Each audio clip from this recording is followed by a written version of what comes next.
Dr. William Hayes had worked emergency medicine for 18 years. He'd sutured knife wounds at 3 a.m., pronounced teenagers dead after highway collisions, held the hands of dying grandmothers who'd outlived their families. But when he walked into isolation room 7 that Saturday afternoon, his coffee cup slipped from his fingers. The woman on the examination table looked normal from the right side, auburn hair pulled back, the kind of turrid prettiness that comes from working too hard and sleeping too little. But her left cheek had swollen to nearly twice its natural size. Purple-black discoloration spread from her jawline to her temple like spilled ink on paper. Hayes' clipboard clattered to the floor. What terrified him wasn't just what he saw, it was what he knew it meant. This woman had maybe 24 hours to live. 3 weeks earlier, Sarah Mitchell had been living the Arizona dream. Leave a like and share your thoughts in the comments along with this city you're watching. From now, let's continue with the story. Phoenix in early July meant heat that shimmered off asphalt like water. Temperatures climbing past 110 by noon.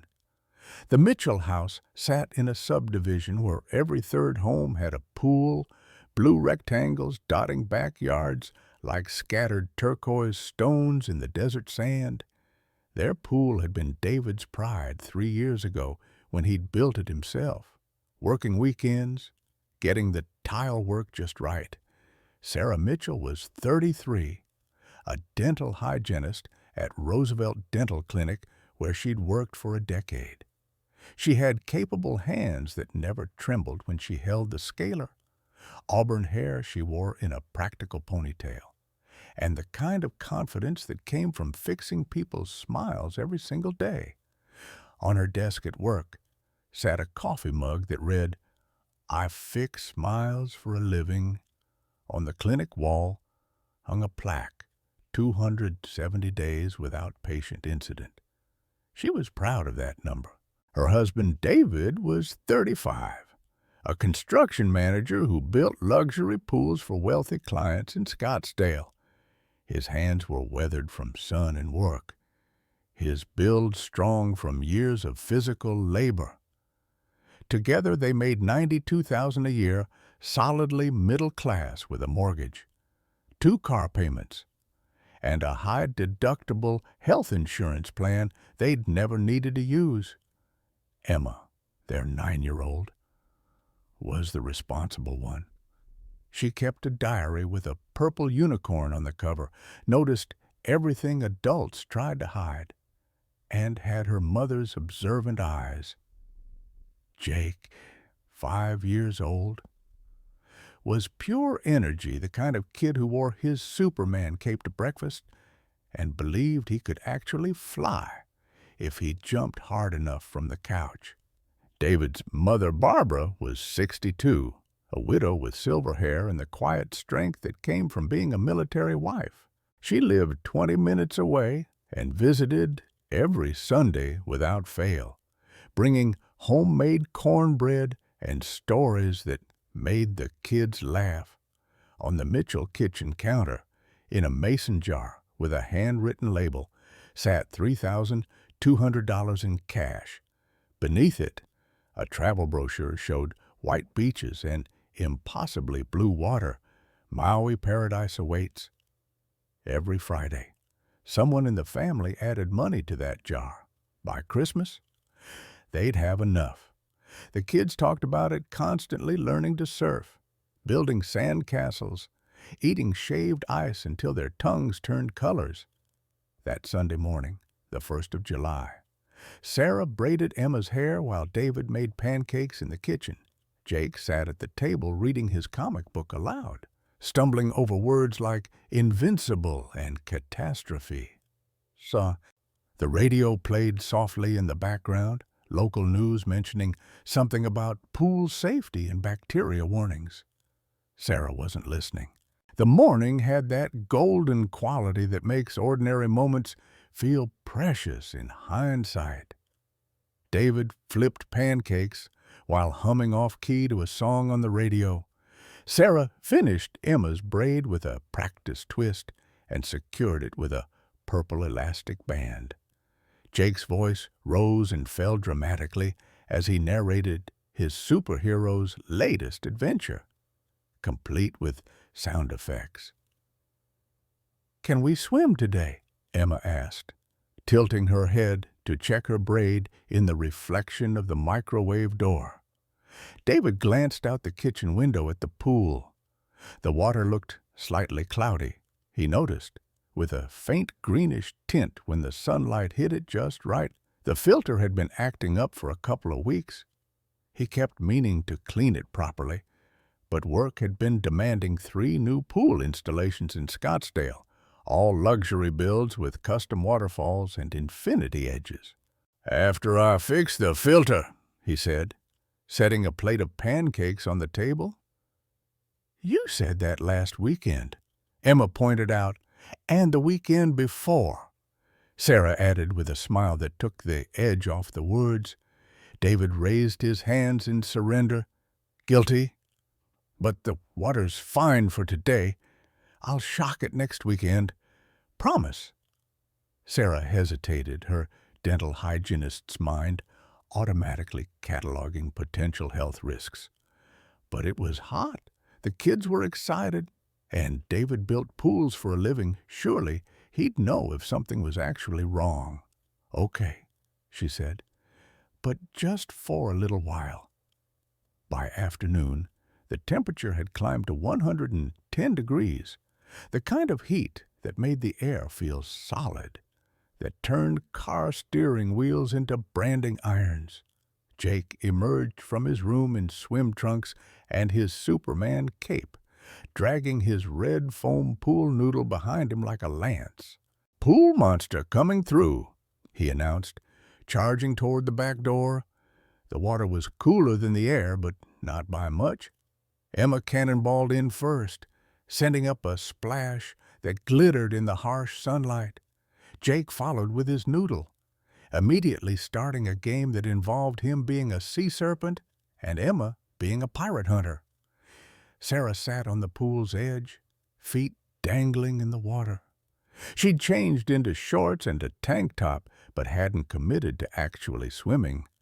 Something about the water still bothered her, though she couldn't articulate what.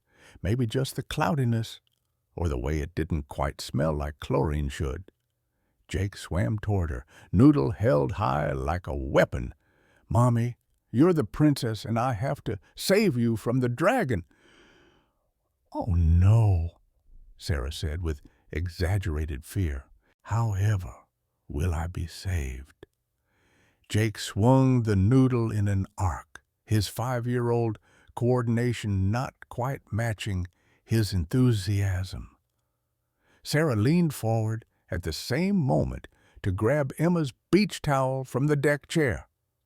The foam tip of the noodle caught her left cheek, not hard, but sharp enough.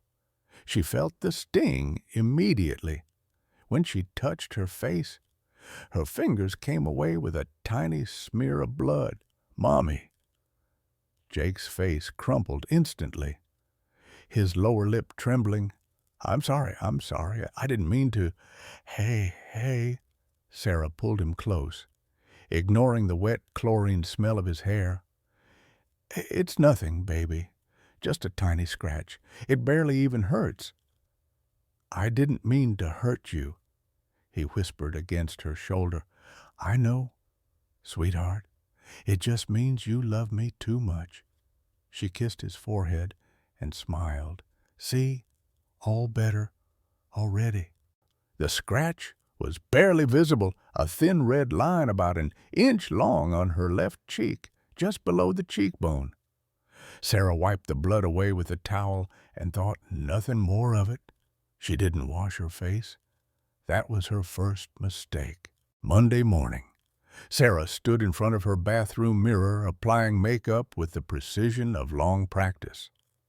The scratch from Jake's pool noodle had developed into a small red bump overnight, raised and angry-looking, about the size of a pencil eraser. "Great," she muttered. A pimple, perfect timing. She had yearbook photos scheduled at the clinic that week. Sarah prided herself on her professional appearance, on being the kind of hygienist patients requested by name.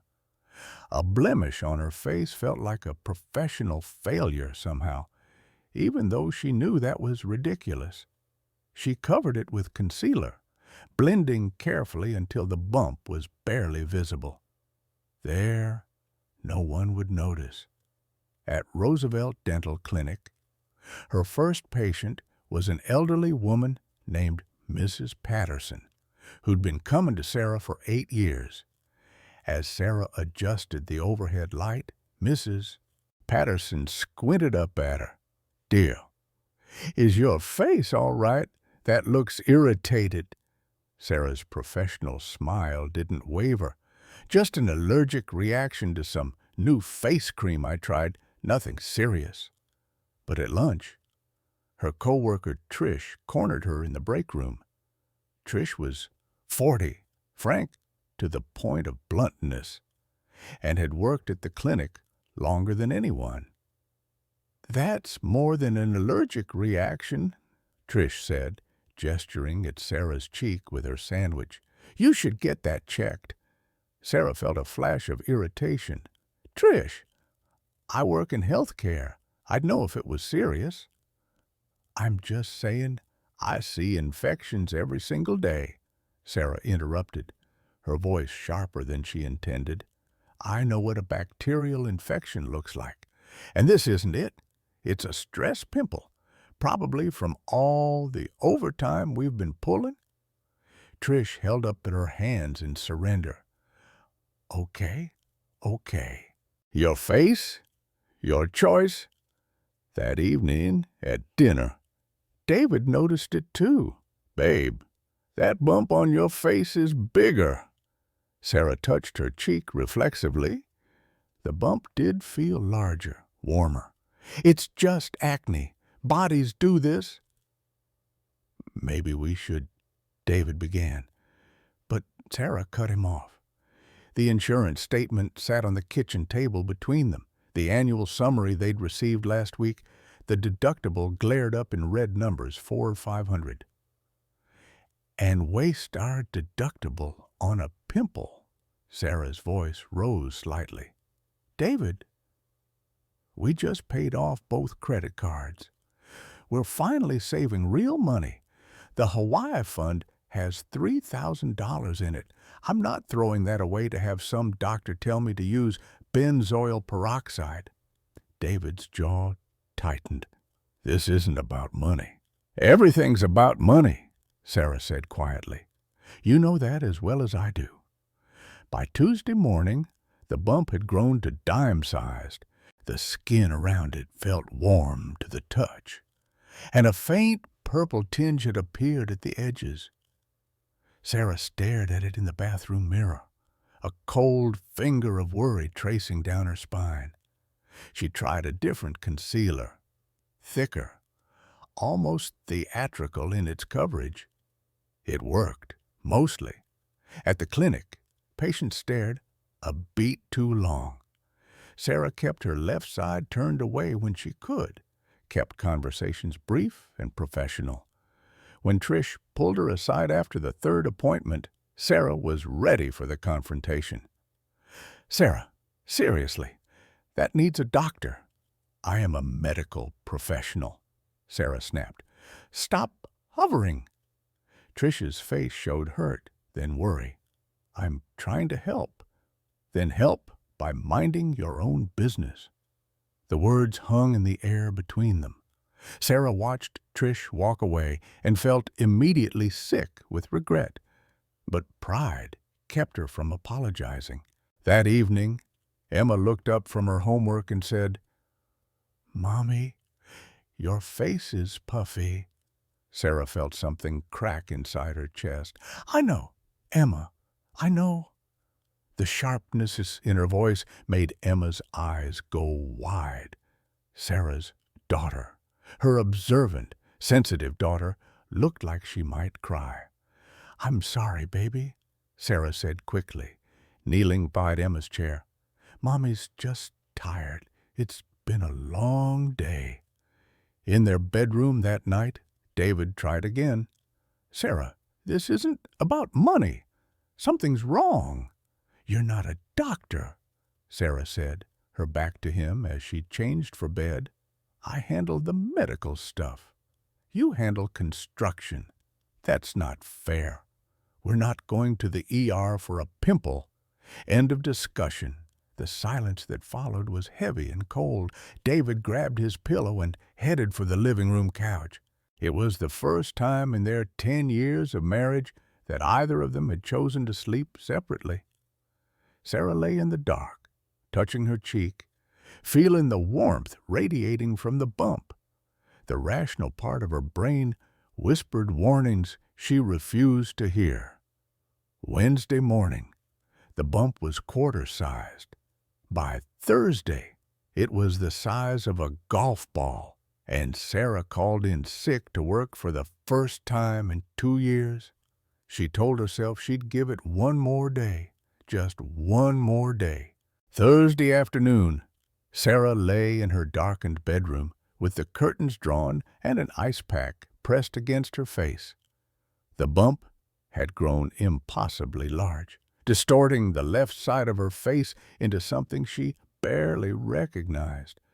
When she looked in the mirror, which she tried to avoid, she saw a stranger staring back. The worst part wasn't the size. It was the movement. When she pressed gently against her cheek, she could feel something shifting beneath the skin, like fluid, or worse. Her temperature had climbed to 99.8 degrees. Not quite a fever, she told herself, but close enough to worry. A soft knock came at the door. "Mommy, can you help me with my reading homework?" Jake's voice, small and uncertain. "Ask Daddy tonight, honey," Sarah managed, her voice muffled by the ice pack and her own reluctance to be seen. "But you always help me. Not tonight, baby. Mommy doesn't feel well." She heard his footsteps retreat down the hallway. 20 minutes later, David found Jake sitting outside their bedroom door, back pressed against it, knees pulled to his chest. "Hey, buddy, what are you doing out here?" Jake looked up with eyes too old for 5 years. "Is Mommy dying?" David felt his heart stop. "What? No. No, buddy. Why would you think that? She won't come out. She won't help me read, and her face looks really bad." Jake's voice dropped to a whisper. "It's my fault, isn't it? I scratched her with the pool noodle." David sat down beside his son on the hallway floor and pulled him close.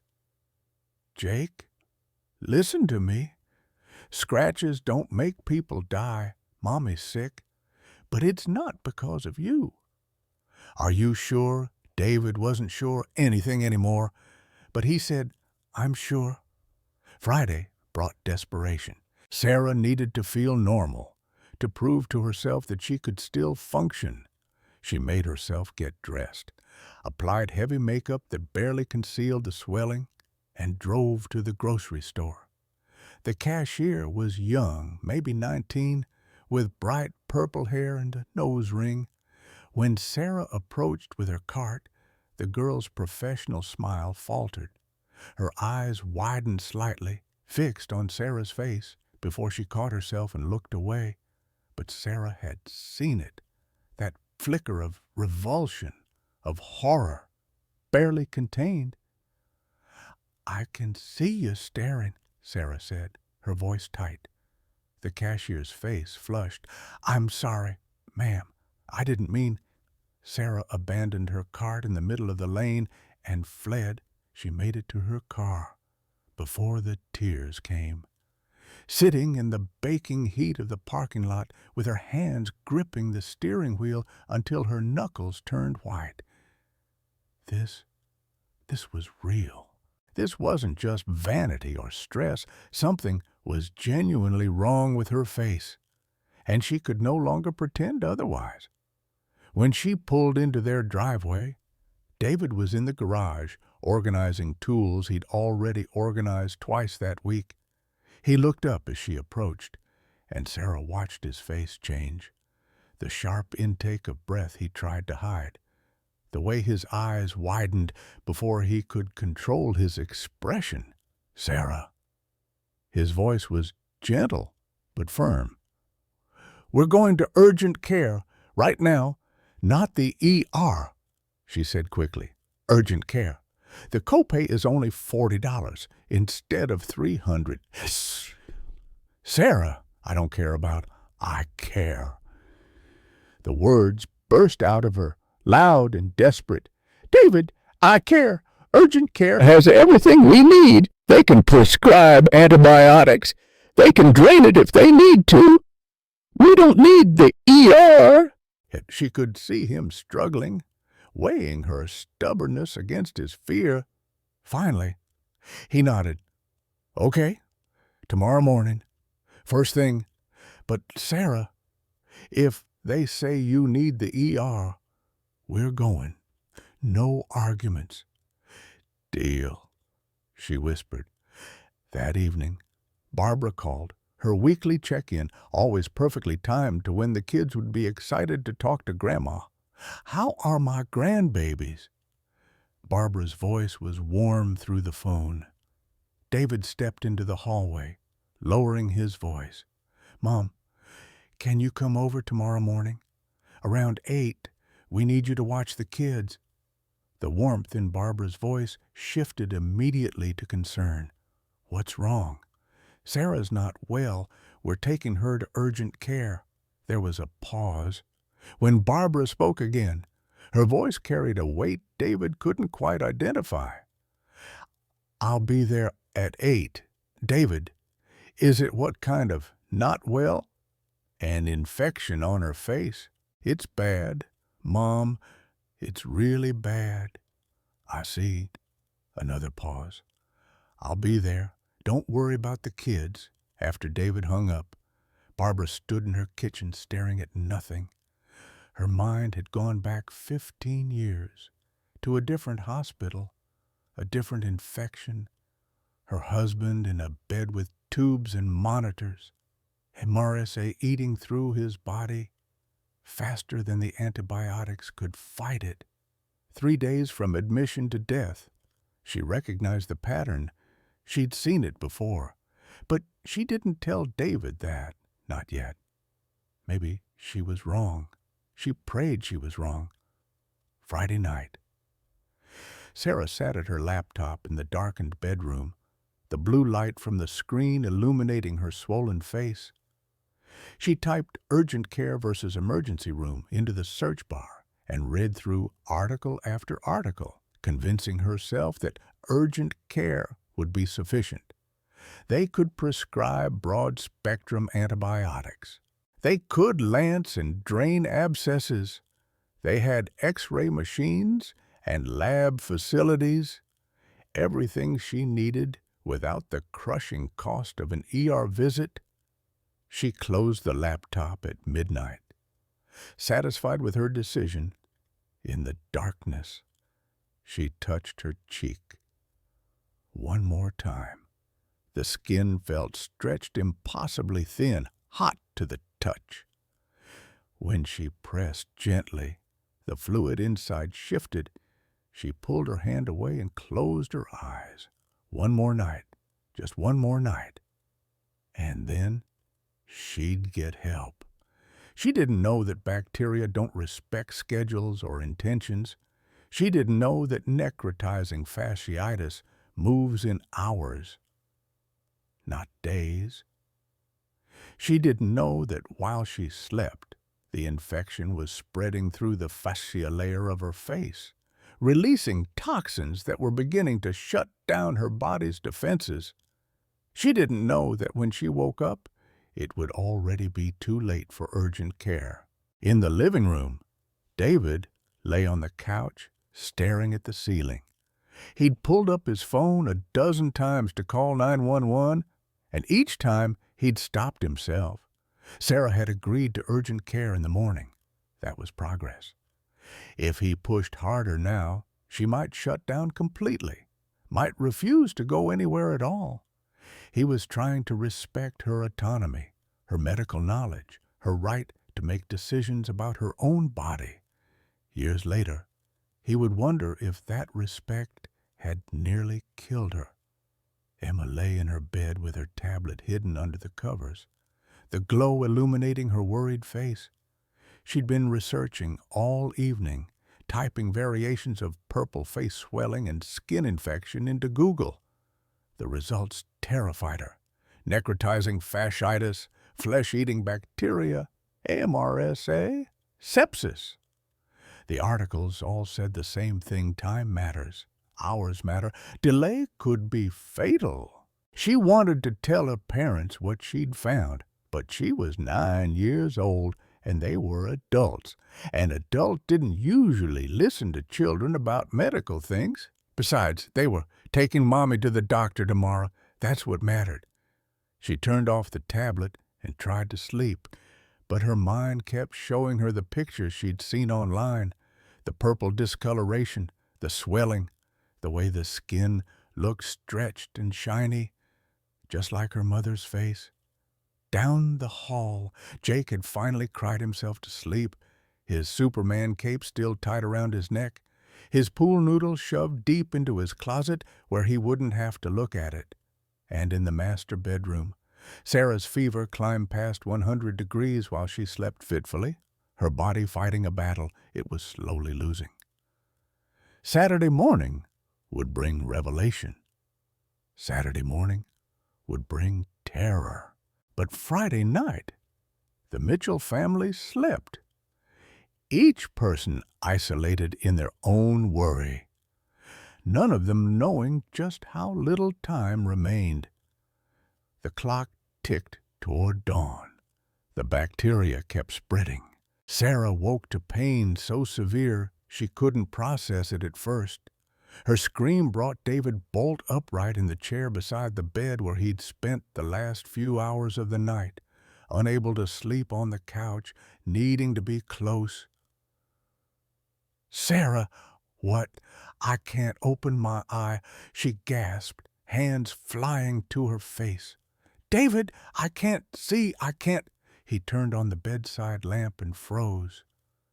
The morning sun was just beginning to filter through the blinds, sending slanted golden bars of light across the room.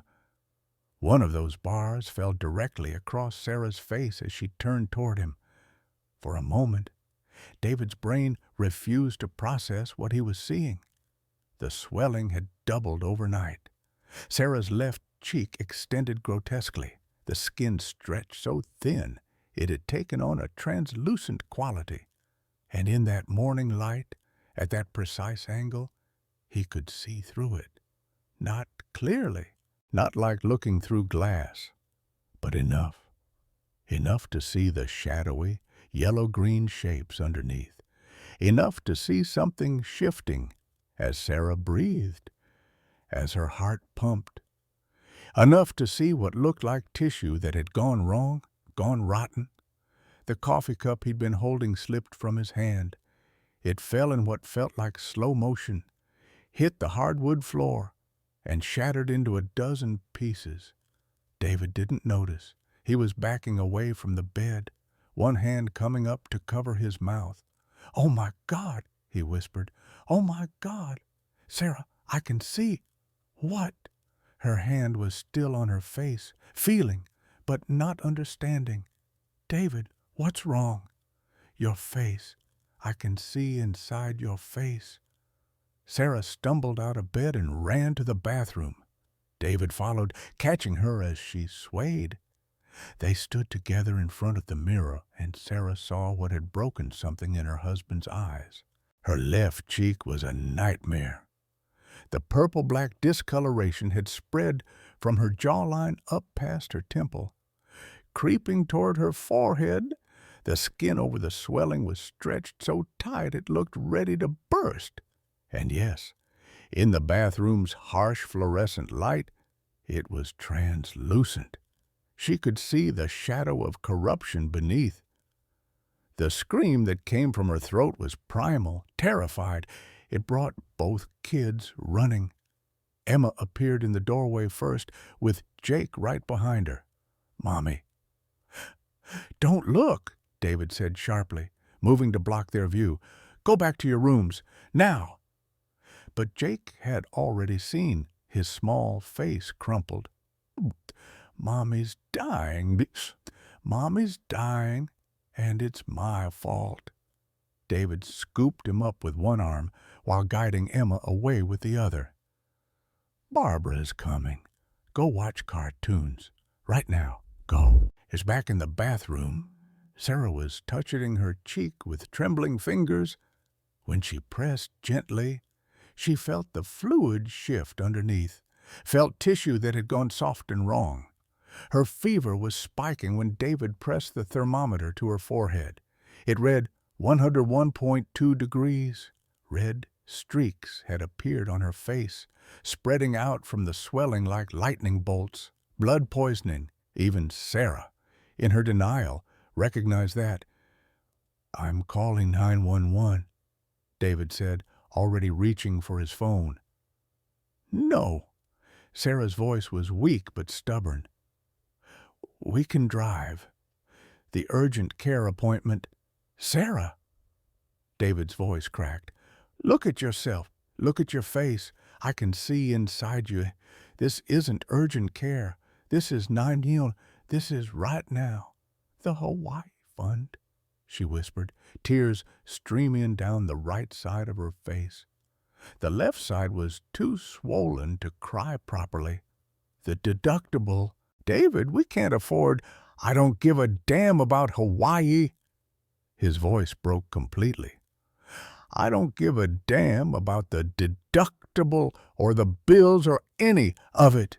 Sarah, you're dying. Do you understand me? You are dying right now." It was the first time either of them had said the word aloud. Dying.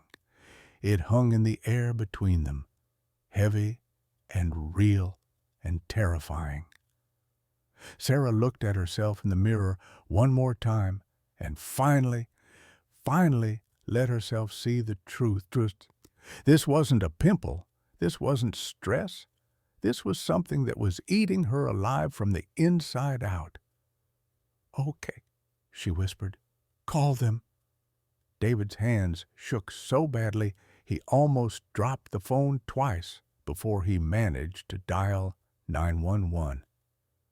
911, what's your emergency?" My wife's face. David's voice came out strangled. There's something inside it. I can see through her skin. There's pus and, oh God, it's moving.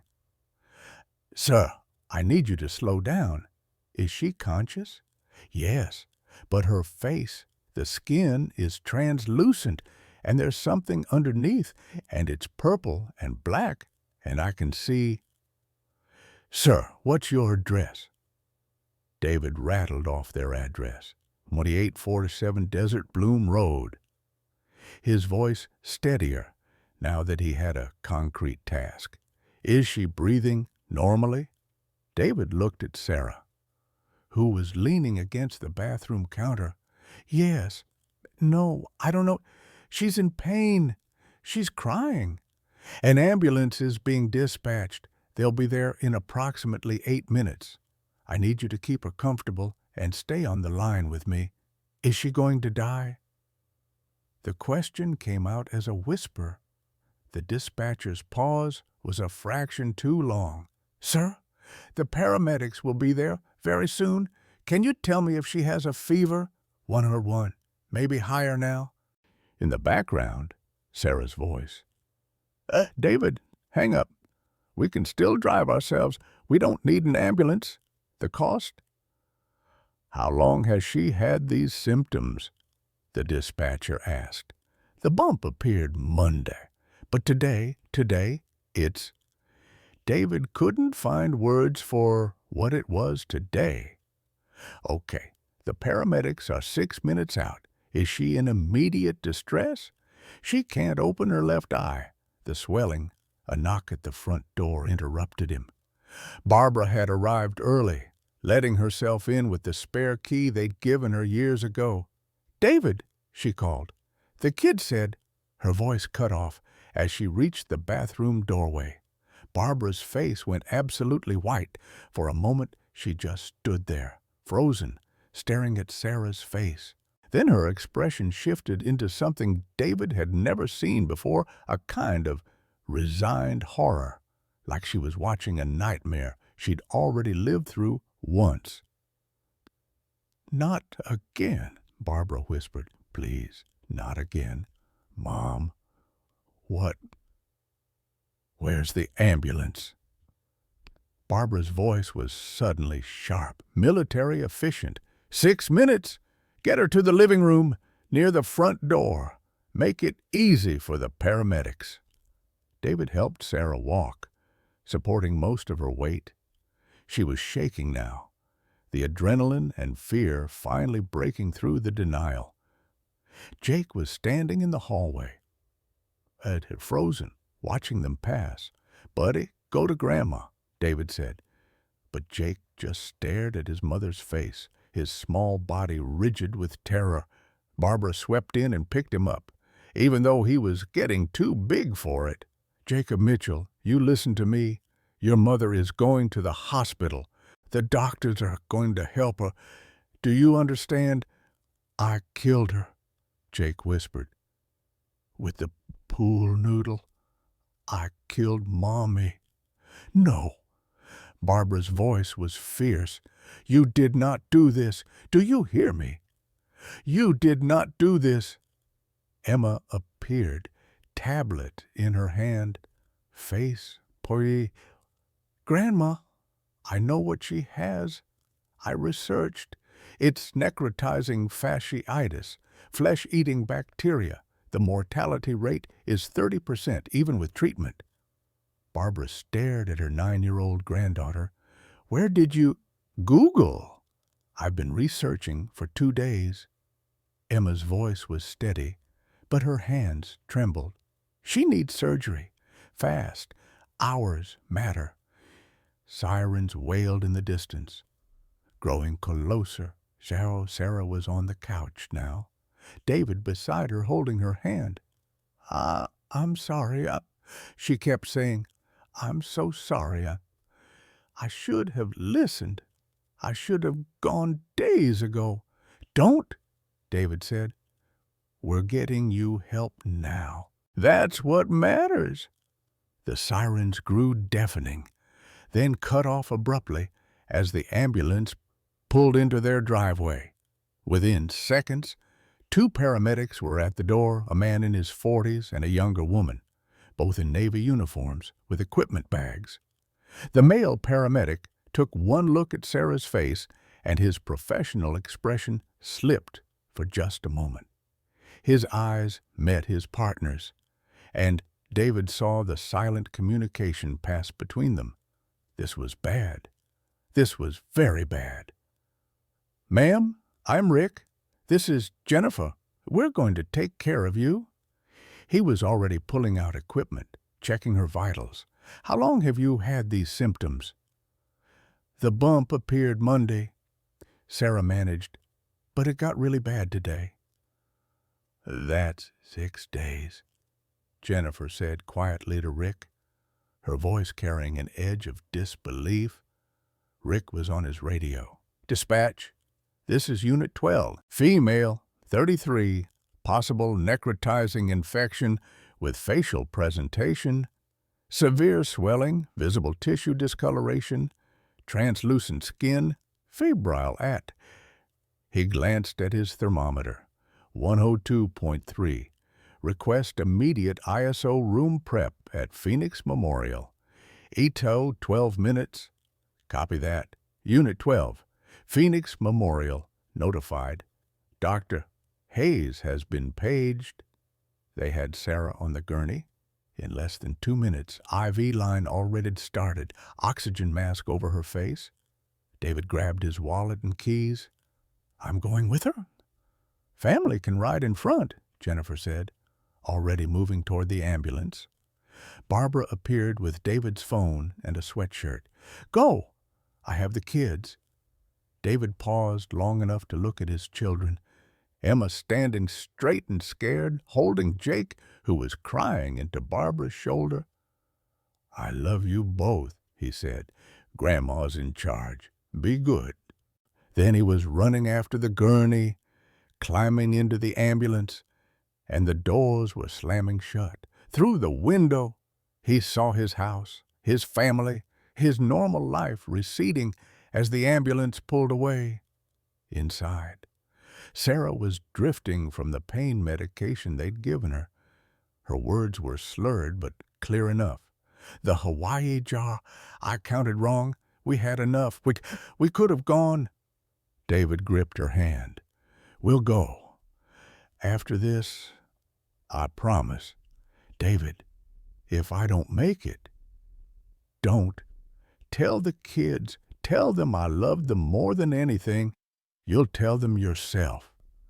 The EMT leaned toward David quietly. Sir, we're doing everything we can. Is she going to die? The honest answer showed in his eyes before he spoke. I don't know. This is serious. But Phoenix Memorial has an excellent infectious disease team. The ambulance turned, siren wailing, racing toward the hospital. The envelope arrived 3 days after Sarah was discharged from the hospital, forwarded from their home by Barbara, who'd been collecting their mail. David had brought Sarah back to a bedroom that felt foreign now, medical equipment rented and installed, her face wrapped in bandages that would need changing twice daily.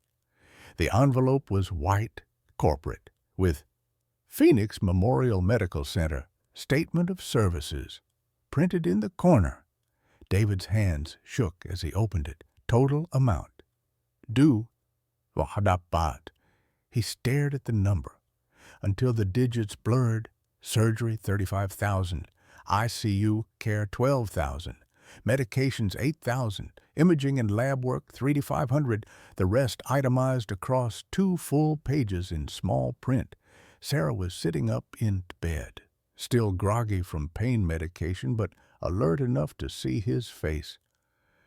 How much? Don't worry about it. David, how much?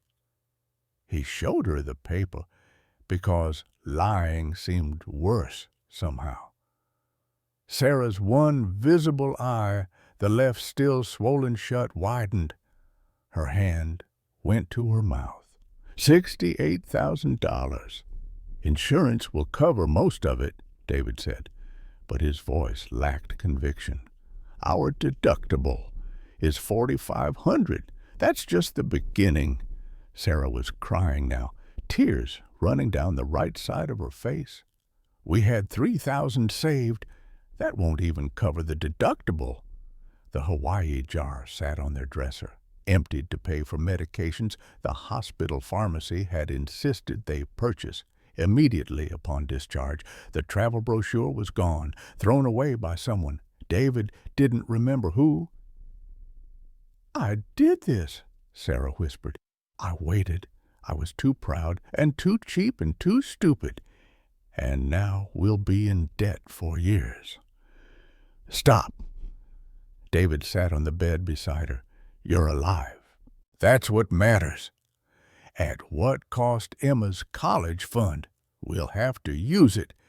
David, we've been saving since she was born. He didn't tell her he'd already done the math. Emma's college fund held $12,000.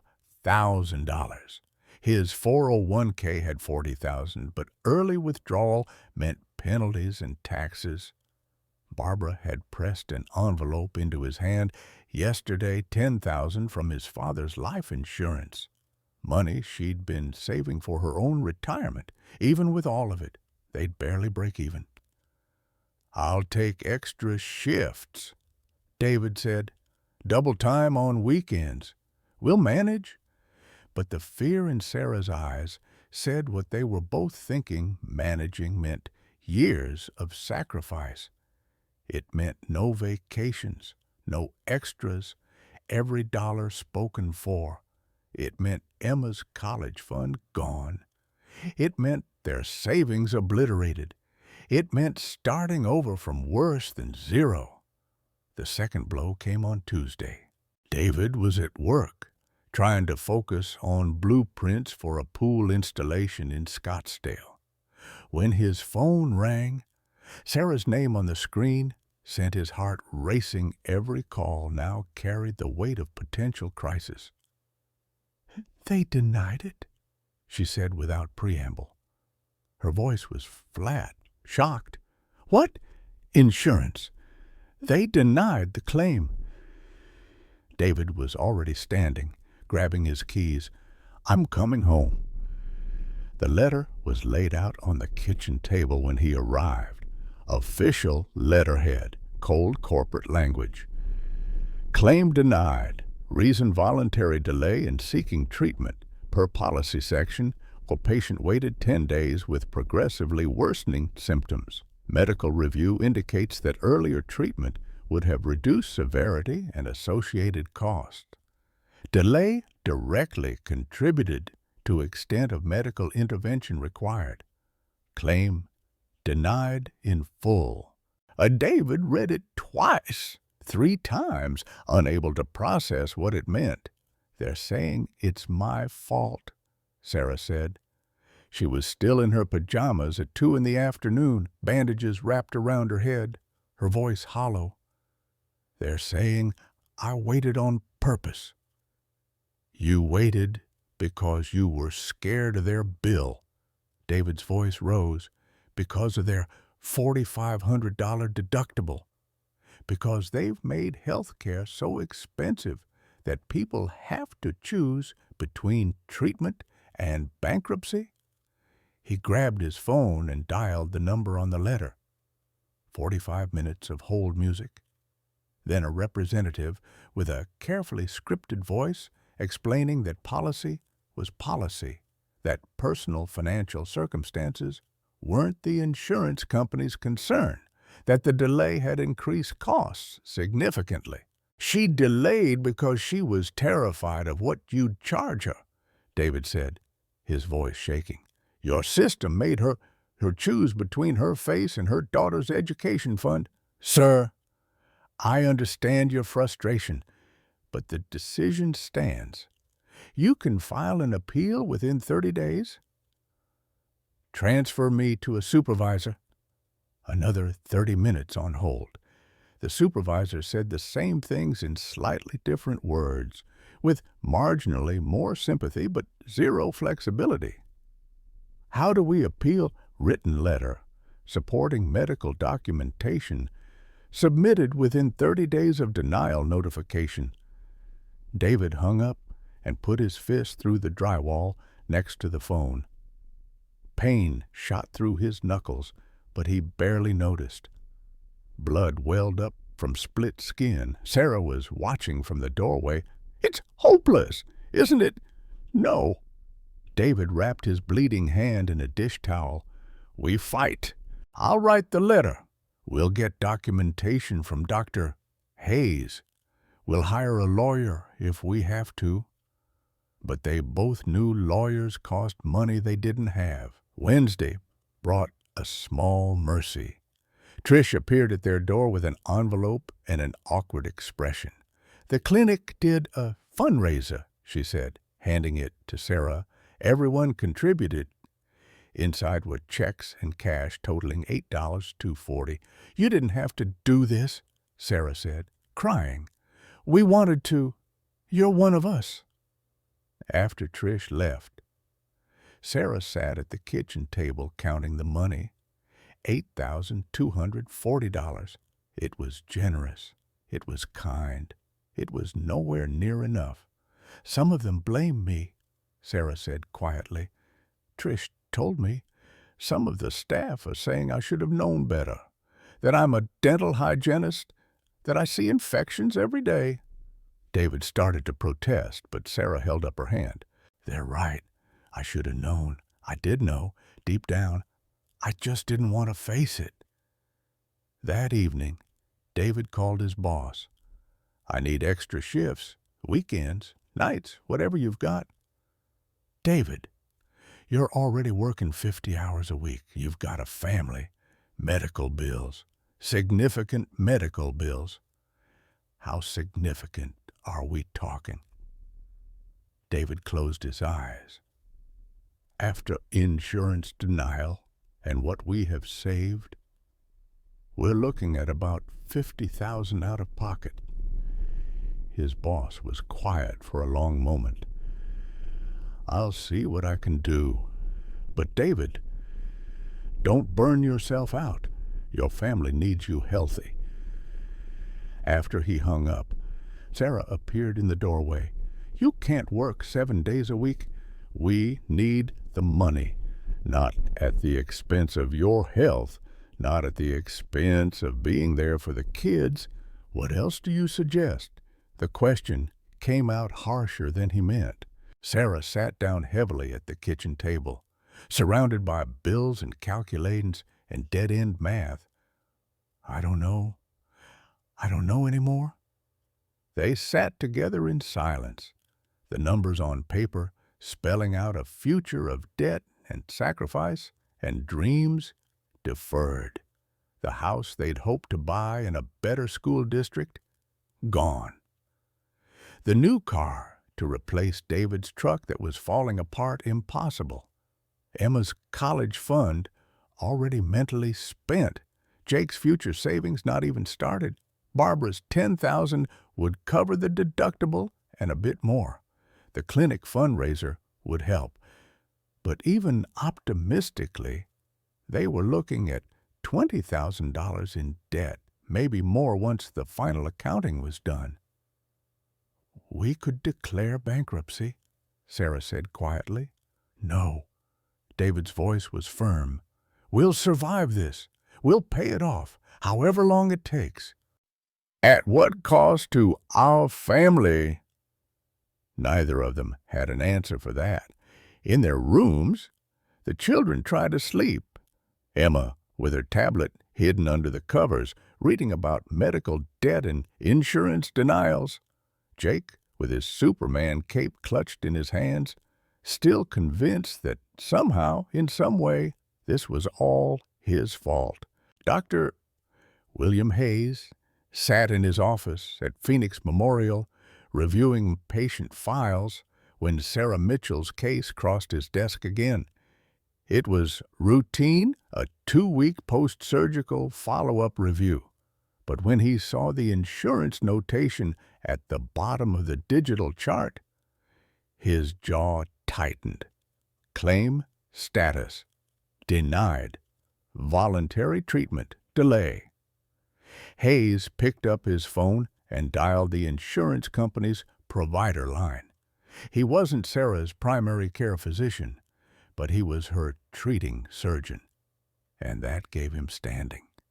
20 minutes of hold music later, a claims adjuster came on the line. This is Dr. William Hayes calling from Phoenix Memorial regarding patient Sarah Mitchell, claim number 847-992-33041. I'm reviewing your denial, and I need to understand the reasoning. Dr. Hayes, the patient waited 10 days with worsening symptoms before seeking emergency care. Our medical review determined this constituted voluntary delay under policy section. I'm familiar with your policy. Hayes interrupted P. I'm questioning whether you understand the circumstances.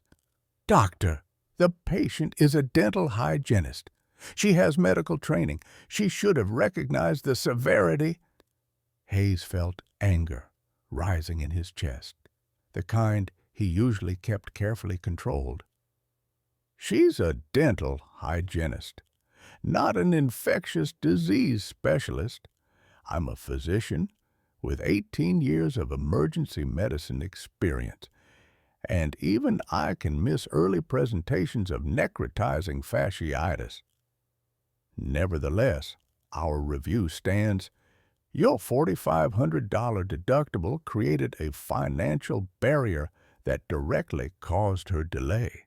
She wasn't voluntarily waiting, she was economically coerced into waiting. Hayes. With respect, personal financial decisions are not our concern. They should be. His voice was cold now. She almost died because she was afraid of your bill. And now you're denying coverage because fear of cost delayed her treatment. Do you understand the circular logic you're employing? The policy is clear, doctor. The policy is unconscionable. Hayes was standing now, pacing his small office. I'm writing a formal letter of appeal, and I'm sending copies to every medical ethics board and patient advocacy group I know. This isn't just bad policy, it's medical cruelty. He hung up before the adjuster could respond. The letter took him 3 hours to write. He revised it 4 times, each version more pointed than the last. Finally, he printed the final draft and read it aloud to himself. As Sarah Mitchell's treating physician, I am compelled to challenge your claim denial with the strongest possible language. Mrs. Mitchell's delay was not voluntary. It was the direct result of financial barriers your company created. Your $4,500 deductible represents a month's take-home pay for a family earning $92,000 annually. To call her delay voluntary ignores the reality of American healthcare economics. Furthermore, I speak from personal and professional experience when I say that even trained medical professionals can miss early signs of necrotizing fasciitis. 20 years ago, my sister, an Army medic, showed me a bump on her leg. I was a cardiac surgeon at the time. I told her it was nothing. 3 days later, she died of MRSA-related necrotizing fasciitis. If I, with my medical training and experience, failed to recognize the signs in my own sister, how can you fault a dental hygienist for not recognizing them in herself? Your denial doesn't just penalize Mrs. Mitchell for being poor, it penalizes her for being human. I urge you to reverse this decision immediately.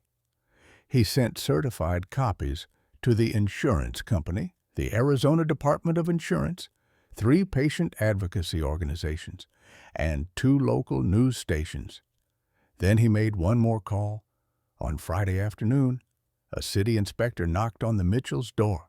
David answered, still in his work clothes, exhausted from pulling a double shift. Mr. Mitchell, I'm Inspector Rodriguez with the Maricopa County Health Department. We're conducting pool safety inspections in your neighborhood. Pool inspections? There's been an outbreak. 6 families in this area have reported MRSA infections in the past month. We're testing all pools as potential sources. David felt something cold settle in his stomach because my wife, she had MRSA, necrotizing fasciitis. Rodriguez's expression shifted. I'm very sorry to hear that. May I test your pool? 20 minutes later, Rodriguez had his results. He came to the front door with his tablet, his expression grave. Mr. Mitchell, your pool tested positive for MRSA contamination. High levels. The filter system has significant bacterial growth, and the water chemistry is severely imbalanced. David stared at him. How did this happen? Combination of factors. The heat this summer has been exceptional. Pool maintenance requirements increase in extreme temperatures. Additionally, our department should have issued warnings earlier.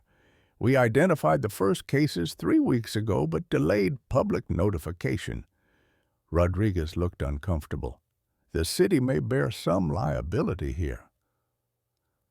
The city? public health failure.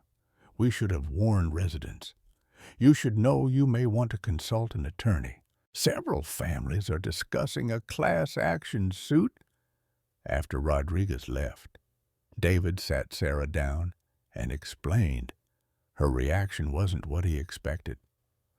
So, it wasn't just me being stupid, she said softly. You were never stupid. I was unlucky.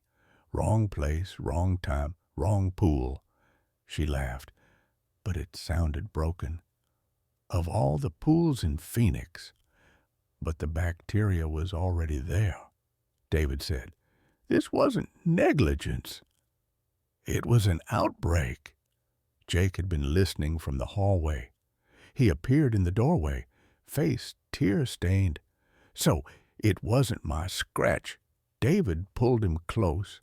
No, buddy, the water was already contaminated, Bucky. The bacteria was there before you ever touched Mom. But Jake's guilt, David knew, wouldn't dissolve so easily. 5-year-olds don't understand epidemiology. They understand cause and effect, action and consequence, guilt and blame. The reversal came on Saturday, July 1st, 2 weeks after surgery. Sarah was in the kitchen attempting to make lunch one-handed. The other hand still needed to steady herself occasionally. Fatigue a constant companion now when David came in holding an envelope. His face was strange, not quite happy, not quite relieved. Something complicated, though. They reversed it. Sarah set down the knife. What? The insurance denial. They're covering it. She grabbed the letter, read it frantically with her one good eye. Upon further review and consideration of additional medical documentation provided by Dr. William Hayes, and in consultation with our Medical Ethics Board, we have determined that extenuating circumstances warrant reconsideration of our initial determination. The claim will be processed according to standard policy guidelines. Brubsha. Patient responsibility will be limited to the policy deductible of forethought plus 20% coinsurance on approved charges. Sarah's hands shook as she calculated. 20% of $68,000 was $13,600 plus the $4,500 deductible. Total $18,100. $18,000, coin, she whispered. We can manage $18,000. David was already adding it up aloud. Barbara's $10,000. The fundraiser was $8,200. That's $18,200. We're covered. We won't have to touch Emma's college fund or my 401k. Sarah collapsed into a chair, crying, not from pain this time, but from relief so overwhelming it felt physical. They wouldn't lose everything. They wouldn't have to choose between Emma's future and solvency. We need to thank Dr. Hayes, David said. A card isn't enough. No, but it's a start. So that evening, David pulled up his laptop and searched for William Hayes. He found an article dated 10 years earlier. Local doctor loses sister to MS. The photograph showed a younger Hayes, hollow-eyed with grief, standing outside a church. The article detailed how his sister Jessica, an Army medic aged 35, had contracted MRSA at a VA hospital and died within 4 days. David read it aloud to Sarah. When he finished, they sat in silence. He saved me, because he couldn't save her, Sarah finally said. Maybe. Or maybe losing her taught him how to save you. The next morning, Barbara visited with Sunday dinner as she always did. But this time, Sarah asked her to sit down first. Barbara, David told me about his father, about the MRSA. Barbara's face tightened. I wondered when we'd have this conversation. Why didn't you tell us sooner?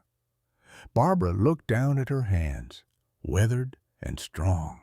Would it have changed anything, made you go to the hospital faster? Maybe, I don't know.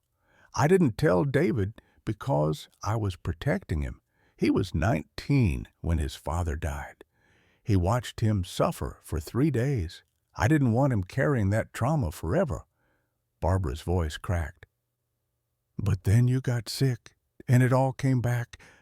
Sarah, when David called that Saturday morning, my heart stopped. I thought, not again. Not my daughter-in-law. Not another person I love taken by MRSA. You stayed so calm with the kids. I'd been through it before. I knew panic helps no one. Barbara reached across the table and took Sarah's hand. My husband gave up. The pain was too much, the infection too aggressive. He stopped fighting, but you didn't. You survived. I'm sorry you lost him. Me too. But Sarah, you gave me something I didn't know I needed. What? Hope. You proved MRSA can be beaten. You showed me that sometimes people survive. Barbara was crying now, tears running down her lined face. I've spent 10 years believing that MRSA always wins. You taught me it doesn't. They held each other across the table, two women bound by different battles with the same enemy, finding comfort in shared survival. 6 months passed like water through cupped hands, sometimes rushing, sometimes still, but always moving forward. January brought cold mornings to Phoenix, a relative term, meaning temperatures in the 50s instead of the hundreds. Sarah returned to work at Roosevelt Dental Clinic. Part-time at first, her stamina not what it had been. The scar on her left cheek was prominent, a raised ridge of tissue that no amount of makeup could fully hide. She'd stopped trying to hide it around Thanksgiving. Her first patient back was an elderly man named Mr. Peterson, who'd been coming to the clinic for 15 years.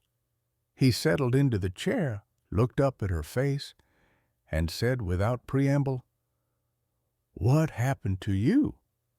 Sarah had rehearsed various responses, vague deflections, medical terminology that would confuse rather than inform, but sitting there with her instruments laid out and Mr. Peterson's kind, watery eyes on her, she chose truth instead. I almost died. Bacterial infection. I waited too long to get help because I was scared of the medical bills. Mr. Peterson was quiet for a moment. Did it hurt?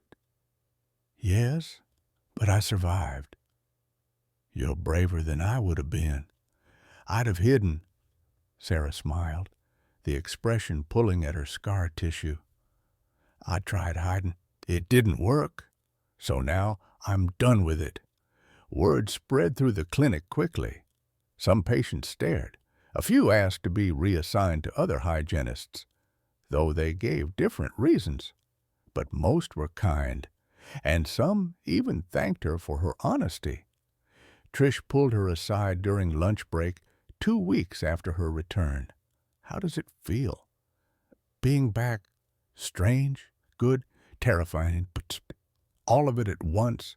Sarah touched her scar unconsciously, a habit she'd developed. I keep expecting someone to say I shouldn't be working with this face. Your face is fine. It's just different now.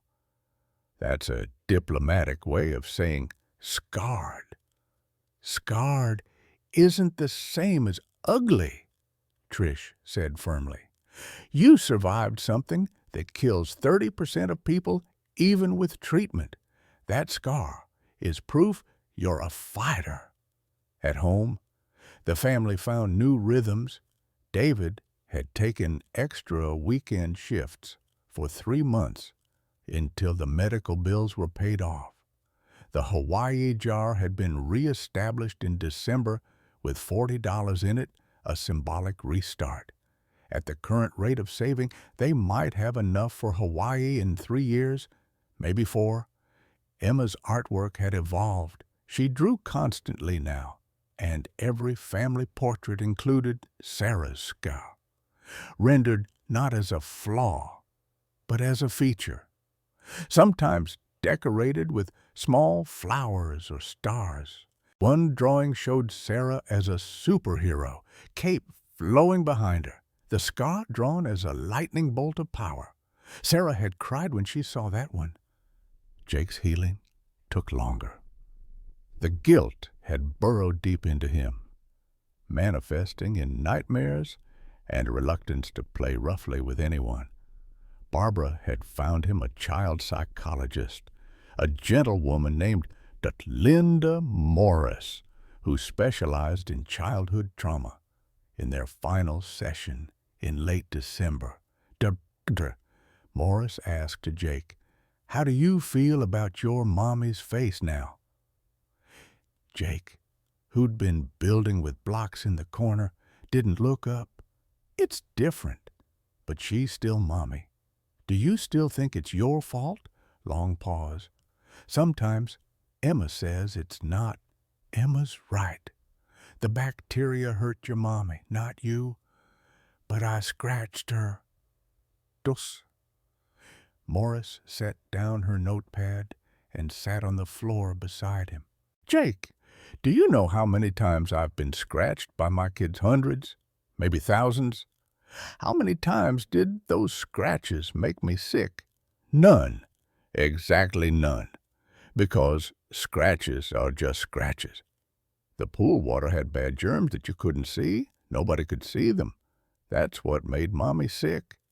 So I didn't make the germs. No, buddy, you were just being a kid. Playing, having fun." She waited until he looked at her.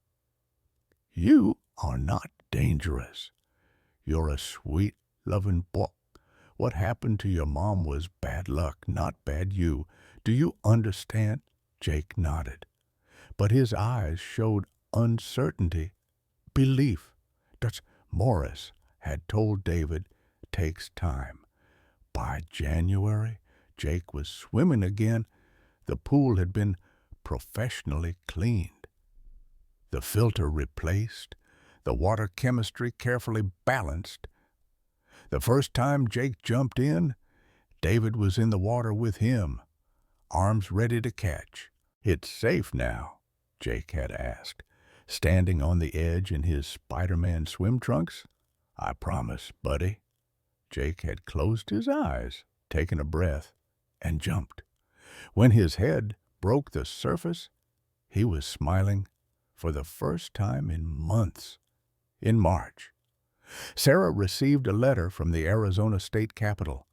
She read it 3 times before believing it was real.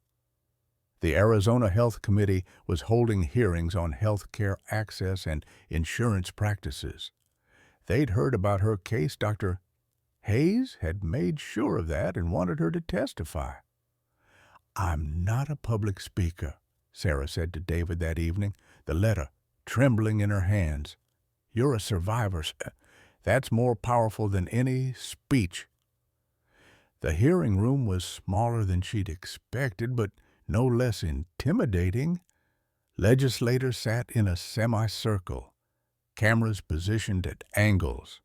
A stenographer in the corner. Sarah's hand shook as she approached the microphone. She'd written notes, but found she didn't need them. The story poured out: the scratch, the denial, the financial fear, the near death, the insurance company's initial response. She spoke for 12 minutes without stopping. "I'm not here to blame anyone," she concluded, her voice steady despite her racing heart. "I made choices. I own that. But I'm asking you, how many people are making the same choice right now? How many are looking at symptoms and thinking, I can't afford to check this? My husband saved my life by calling 911, but he shouldn't have had to. I should have felt safe seeking care earlier. Please reform this system. Don't make people choose between their health and their children's future. The room was silent when she finished. Then one legislator started clapping, and others joined in.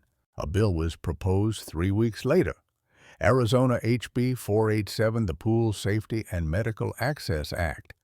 It mandated regular MRSA testing for public and private pools, capped insurance deductibles for emergency care, and prohibited insurance companies from denying claims based solely on delayed treatment when financial barriers were documented. The bill passed in June, 3 votes over the required majority. It wasn't everything, but it was something. It was change. In April, Dr. Hayes called Sarah and asked her to meet him at the hospital. She went nervously, worried about complications, but he led her to a conference room where a banner hung, the Jessica Hayes Memorial Fund. "I've started this in my sister's name," Hayes explained.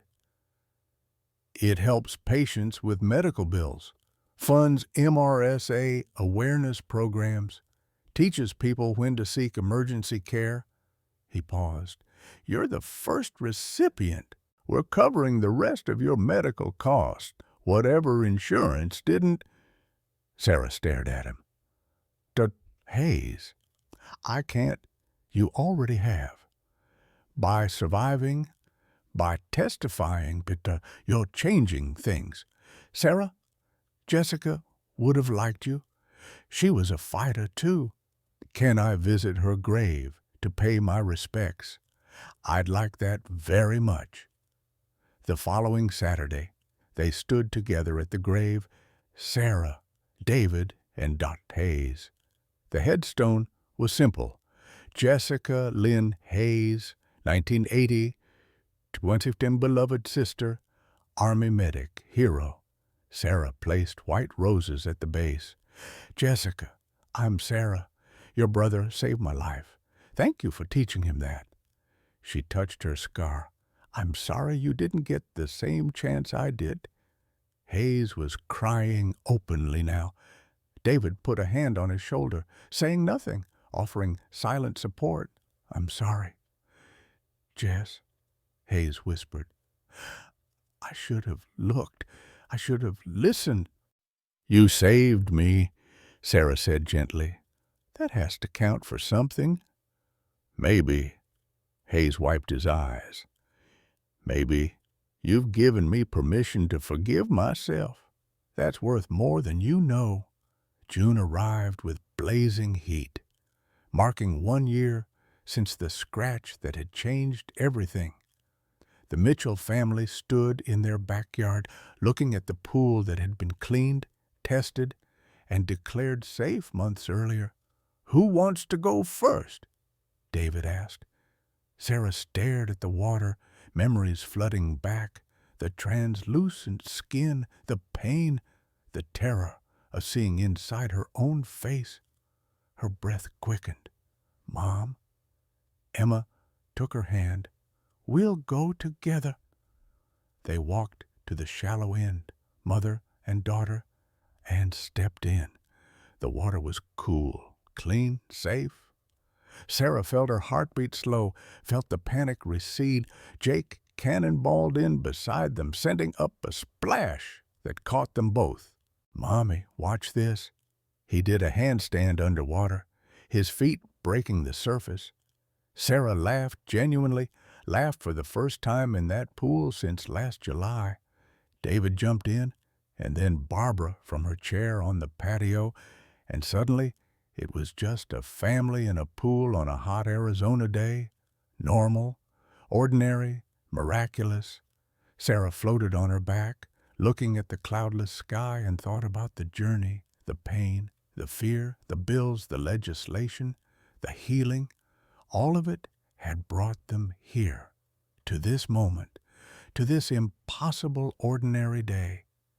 That evening, as the sun set, orange and gold over the desert, Sarah stood in front of her bathroom mirror. She looked at her scar directly, really looked at it for the first time in weeks. It was part of her now, Not pretty, but honest. Not chosen, but survived. She touched it gently and smiled. If something feels wrong, she said to her reflection, practicing the words she'd say in interviews and talks and testimonies to come. Speak up. Trust yourself. Get help. Your life might depend on it. Behind her, David appeared in the doorway. You okay? Yeah, Sarah said, and meant it. I really am. He came up behind her, wrapped his arms around her waist, and kissed the scar on her cheek. Beautiful, he whispered, and standing there in their bathroom, with medical bills paid and children laughing downstairs, and life stretching out before them imperfect and precious and real, Sarah believed him. Sarah Mitchell's story isn't just about surviving a medical crisis. It's about the impossible choices we face every day in America. The choice between our health and our savings.